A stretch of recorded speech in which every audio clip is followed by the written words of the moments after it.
Fala meus amigos, tudo bem? Hoje eu vou gravar aqui mais um vídeo rápido para vocês. Nesse vídeo a gente vai conversar sobre um tema que eu já conversei com vocês anteriormente, que é sobre a faixa de repetições para hipertrofia muscular.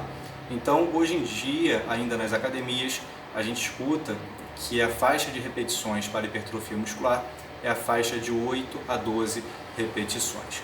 Mas existem vários estudos recentes mostrando que a gente pode treinar para hipertrofia muscular utilizando diferentes zonas de treinamento, ou seja, realizar um treinamento com mais repetições e menor intensidade, realizar um treinamento com menos repetições e mais intensidade e também utilizar essa zona de intensidade de repetições medianas ali ou moderadas.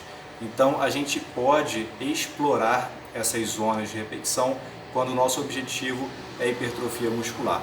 E essa variação e essa exploração, por exemplo, dessas zonas, ela é ainda mais interessante para indivíduos avançados e indivíduos bem treinados. Para indivíduos iniciantes não precisa fazer tantas variações no treinamento. Deixa para fazer essas variações com indivíduos mais avançados no treinamento, tá bom? Então a gente precisa, por exemplo, como estímulo para hipertrofia muscular, o estresse mecânico, o estresse metabólico e o dano tecidual. E para que a gente consiga, oferecer de forma mais completa possível esse estresse, o estresse mecânico, o estresse metabólico e o dano tecidual, a gente precisa explorar essas zonas de treinamento, tá bom? Então não fiquem presos àquela zona clássica de 8 a 12 repetições, porque a gente pode utilizar outras zonas de treinamento.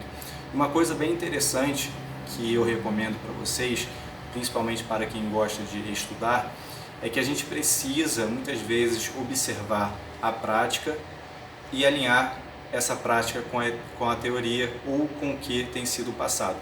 Por exemplo, isso há muito tempo atrás, quando diziam que essa zona de hipertrofia era de 8 a 12 repetições e que a gente deveria treinar dentro dessa zona, eu ficava imaginando quando uma pessoa realizava o drop set ou séries decrescente e às vezes fazia 8 repetições, reduzia a carga, fazia mais 8 repetições, reduzia a carga e fazia mais 8 repetições. Só nesse modelo já teriam ali 24 repetições. Então, se você analisar o modelo de treinamento de vários fisiculturistas, por exemplo, ou até mesmo de pessoas que treinam de forma recreacional, muitas vezes já treinavam com volumes maiores e atingiam o objetivo de hipertrofia muscular. Então, e só para pegar um gancho também, teve uma vez que eu gravei um vídeo para vocês falando sobre a contraindicação do exercício isométrico para indivíduos hipertensos, por exemplo, ou indivíduos que tinham alguma cardiopatia, por exemplo. E quando eu olhava para a prática, principalmente em idosos, que eram idosos frágeis, quando você fazia, por exemplo, uma transferência de um idoso frágil, de uma posição sentada, por exemplo, para uma posição em pé, e esse idoso ele tinha dificuldade de levantar, por exemplo, de fazer essa transferência, e ao longo desse trajeto, do sentar para o levantar, ao longo dessa angulação, o idoso travava, isso significava que ele estava fazendo uma isometria.